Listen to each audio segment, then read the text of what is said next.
Ya guys, welcome to my YouTube channel. Jadi video ini sesuai dengan di thumbnail ya, judulnya menjelaskan tentang apakah HP Vivo itu bisa dibilang terbaik dan awet. Jawaban saya bisa dilihat di akhir video nanti ya. Video ini maksudnya.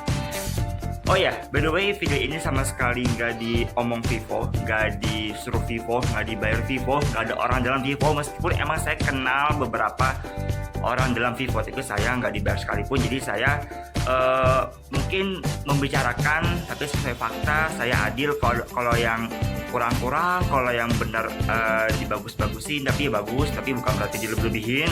Tapi memang pokoknya fakta saya ngomongin. Oke, saya akan menjelaskan tentang sejarah Y17 yang saya jadikan daily driver sekitar 2 tahun lebih lamanya sampai sekarang. Ya meskipun emang sekarang sudah digantikan dengan Vivo V23e ini yang saya pakai buat ngerekam video ini, pakai Vivo V23e. Tapi saya lebih ngebahas Y17 ya. HP Vivo V23e akan kita bahas di konten selanjutnya setelah ini Y17.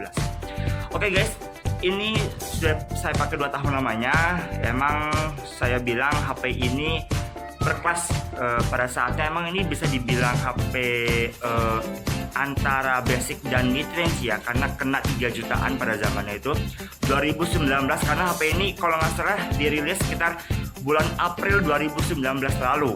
Dan saya megang HP 17 itu sekitar bulan Agustus atau September 2019. Jadi selisih beberapa bulan saya baru punya HP ini. Jadi sejarahnya itu saya menceritakan sejarah dulu ya. HP 17 ini saya sempat terkesima, sempat membuat saya terpesona. Ya begitulah. Jadi dulu itu saya memang lagi mondok, gitu kan, pondok pesantren. Selepas saya pulang Jumatan, nyampe ke pondok kan masjid, antara masjid ke pondok itu lumayan jauh, jadi jalan kaki. Nah pas sudah sampai di pondok, teman saya yang biasa megang, yang biasa lewat counter, yang biasa lewat toko HP, dia biasa dikasih sama brosur HP. Dan saya sempat minjem dong gitu kan, lihat-lihat gitu kan, iseng-iseng lihat, dan ternyata ada Vivo Y17 di brosur itu. Dan saya lihat spesifikasinya, RAM-nya 4, terus juga internal 128GB, terus juga ya ada kucing guys. Oke, lanjutkan. RAM-nya 4, terus juga internalnya 128GB, terus juga baterai 5000 mAh, ngecasnya 18 watt fast charging. Jadi dengan harga 3 jutaan itu saya kaget banget. Itu saya bilang murah banget. Soalnya saya masih banyak melihat HP yang spesifikasi demikian itu harganya masih kena 4 jutaan mau ke 5 jutaan, masih kena mahal. Dan Vivo Y17 berani ngasih 3 juta, itu udah parah banget. Dan berdua emang Vivo ini dia nggak terlalu membicarakan launchingnya, tiba-tiba sudah masuk ke dalam pasar dan menjadi pernah laris banget ini HP ini 17, karena emang spesifikasinya oke banget. Terus juga dia harganya yang merakyat banget. Jadi emang saya suka banget sih, emang kaget banget sih. Makanya saya memiliki HP ini nih, 17. Meskipun emang kekurangannya pada HP ini itu sekali lagi emang saya masih dalam batas wajar ya. Spekernya itu cempreng, emang dibilang cempreng karena emang saya masih ngewajarin, karena zaman 2019 ya, bukan zaman sekarang. Kalau zaman sekarang kan HP 3 jutaan itu udah bagus banget, enggak banget, udah bagus lah, udah cukup lah di harga 3 jutaan dibanding 3 jutaan yang pada zamannya ini dulu. Jadi emang gitulah. By the way, ini pakai chipset MediaTek punya, yaitu Helio P35. Jadi emang kalau buat main game minim, tapi nggak pakai banget ya, tembus lah buat Mobile Legend, buat PUBG, buat FF, apalagi buat Genshin Impact oke lah. Tapi emang apa ya, P35 itu sebanding dengan harga HP sekitar 2 jutaan, tapi it's okay aja lah. Udah mantep banget, kan emang ini HP juara. Spesifikasi dan harganya pada zamannya, pada saat itu membuat saya kaget. Dan memang orang-orang selain saya juga pada tertarik gitu kan. Dan memang harga 3 jutaan, 2,999 dulu pada waktu baru keluar. Sekarang udah nggak ada lagi, udah nggak produksi lagi HP ini. Ya udah digantikan sama model-model lain gitu. Jadi emang Oke lah, Vivo di sini udah bagus banget, saya tertarik. Dan kamera belakangnya ada 3 ya, ada 3, terus juga ada sidik jarinya, apa namanya, sensor sidik jari. Tapi di belakang nggak apa-apa lah, masih zamannya 3 juta itu masih oke banget. Terus kamera depannya modelnya water drop, ya nggak apa-apa lah, ciri khas Vivo. Sekarang juga yang mid range juga masih kena water drop.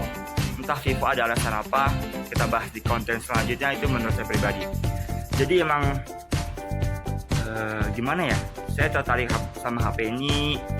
Udah ini banget sih buat main game. Emang udah saya pakai seharian, dan banyak juga data-data saya di sini, dari data-data saya sekolah, data saya kuliah, data-data mungkin saya nge-YouTube dari awal, saya ngedit di sini, kerja di sini, apa segala macam ada di sini. Ya dipakai 5000 mAh baterainya, itu emang awet, dipakai banget karena emang saya dalam sehari itu seboros-borosnya saya pakai itu, saya cuma sekali ngecas, hampir 2 kali ya, hampir 2 kali, tapi tetap dihitung 1 kali ngecas dalam sehari itu.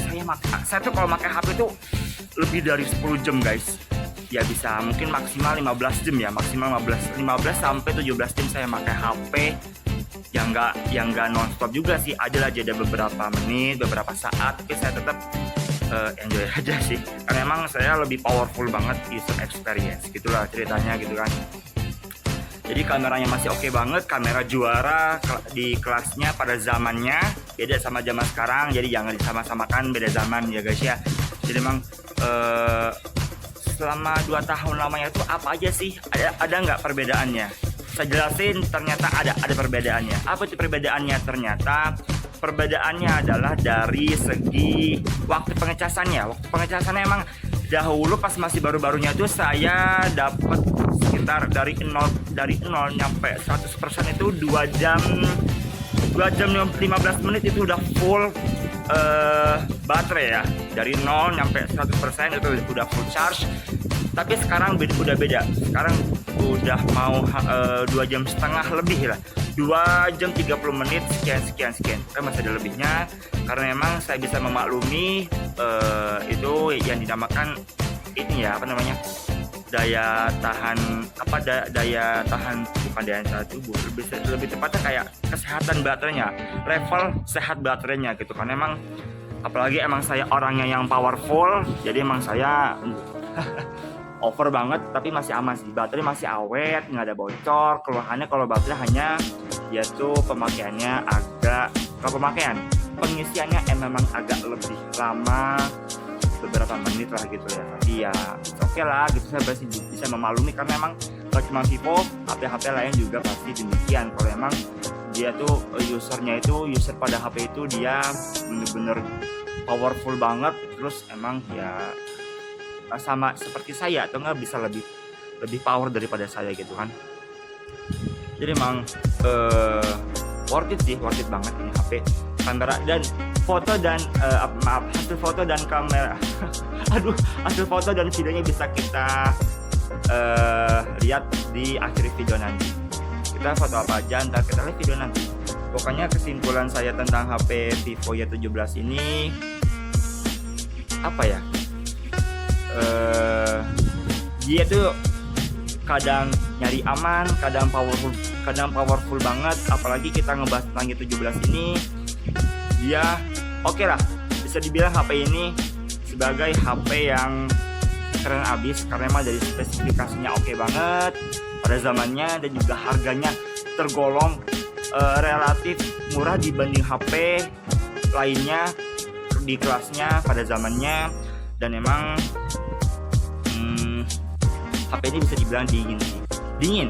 Jujur ya, saya pakai HP ini tuh buat main game itu sekitar 2 jam. Main ML, saya pernah main ML 2 jam nonstop.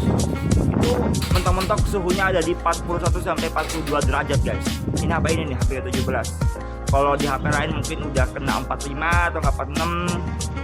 By the way, emang ini di settingannya ada di high-nya ya, jadi emang nggak nyampe ultra, karena emang chipsetnya Helio P35, jadi emang ada ceritanya nyampe ultra sih, jadi nyampe high juga cukup. Tapi emang ini baterainya and suhunya worth it banget sih. 3 juta bro, dapat mesin yang bagus begitu jarang juga, tapi emang ya, Oke lah. Jadi mungkin segitu aja video saya tentang Vivo Y17 yang saya sudah pakai selama 3 tahun. Jalan 3 tahun ya, jalan 3 tahun lamanya. Oh ya, by the way, emang ini saya pakai HP ya. Saya tuh pakai HP itu awet. Jadi layarnya masih aman, ada retak-retak meskipun emang ini sering jatuh. Pernah saya banting. maaf Vivo, meskipun saya pernah banting, saya pernah tonjok karena saya kesel main game. Jadi emang saya lempar ke tembok. It's okay. Layarnya dan backdoornya itu enggak sih, saya pas main itu saya nggak pakai casing dan nggak pecah, bener-bener nggak pecah. Meskipun memang belakang itu pakai polikarbonat. Ini saya pakai casing ya, tapi kalau saya buka itu belum pecah sama sekali, beneran belum pecah sama sekali. Ini belakangnya bahannya pakai polikarbonat, bukan pakai kaca. Jadi emang sudah pernah saya banting, tapi nggak kenceng-kenceng amat. Masih saya agak ada sadarnya gitu loh. Kalau sadar itu udah gila, itu udah mecahin, udah niat banget itu buat mecahin. Tapi kalau HP ini ya saya masih bisa bukan mukul sih, biasa kayak nonjok atau enggak, untuk bantingnya masih ada rasa lah gitu lah ya. Tadi masih aman banget, masih aman banget, layar masih oke. Meskipun memang saya selalu lapisin pakai pengaman itu tempered glass supaya HP-nya jaga-jaga aja, aman aja gitu kan. Dan sampai sekarang alhamdulillah awet banget, dan awet parah, saya bilang awet parah. Memang oke sih, ketahanannya oke, suhunya aman, baterainya aman, spesifikasinya lebih aman, harganya juga nyari aman banget. Banyak aman, semua rata aman. Tapi ya 17. Untuk model lain saya nggak megang sih, jadi saya tidak bisa menyimpulkan dengan baik. Oke guys, mungkin segitu aja hasil foto dan videonya kita kasih di akhir video ini. Terima kasih yang sudah menonton konten saya ini. Dislike saja kalau kalian tidak suka, dan like saja kalau kalian suka. Bertata-tata saya ngomong, maaf guys. Kurang minum guys. Oke, mungkin segitu aja video saya. Sekian, terima kasih. Yang memang kalau ada salah kata atau enggak ngomong yang kurang lancar, mohon maaf. Dan mungkin bagi kalian yang user Y17 atau enggak HP-HP lain yang sekelasnya, bisa tulis di kolom komentar. Kalian sharing dan kalian bercerita juga sama seperti saya. Oke guys, mungkin segitu aja. Terima kasih dan sampai jumpa. See you next time.